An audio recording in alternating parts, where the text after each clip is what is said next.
સુરક્ષાના બેસ્તાન વિસ્તારમાં પેશાબ કરવા બાબતે થયેલી હત્યાના કેસમાં પોલીસ દ્વારા આરોપીની ધરપકડ કર્યા બાદ ઘટનાસ્થળે લઈ જઈ રિકન્સ્ટ્રક્શન કરવામાં આવ્યું હતું.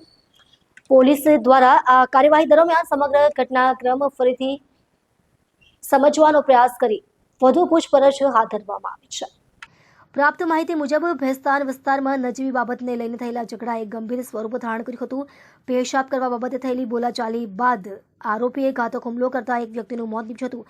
ઘટનાને લઈને વિસ્તારમાં ચકચાર મચી ગઈ હતી. ઘટના બાદ ભેસ્તાન પોલીસે તાત્કાલિક કાર્યવાહી કરી આરોપીની ધરપકડ કરી હતી. ધરપકડ બાદ પોલીસ ટીમ આરોપીને ઘટનાસ્થળે લઈ ગઈ હતી, જ્યાં આરોપી પાસેથી સમગ્ર ઘટનાનું રિકન્સ્ટ્રક્શન કરાવવામાં આવ્યું. આ દરમિયાન પોલીસ અધિકારીઓએ ઘટના સમયે ઉપયોગમાં લેવાયેલા હથિયાર, હુમલાની રીત અને ઘટનાક્રમ અંગે વિગતવાર માહિતી મેળવી છે. પોલીસ સૂત્રોના જણાવ્યા અનુસાર રિકન્સ્ટ્રક્શન દરમિયાન મળેલી વિગતોના આધારે કેસમાં વધુ પુરાવા એકત્રિત કરવામાં આવી રહ્યા છે.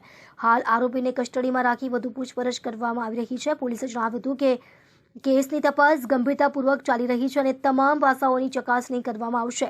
ઘટનાને પગલે વિસ્તારમાં પોલીસ બંદોબસ્ત વધારવામાં આવ્યો છે અને સ્થાનિકોમાં શાંતિ જળવાઈ રહે તે માટે પોલીસ દ્વારા અપીલ કરવામાં આવી છે.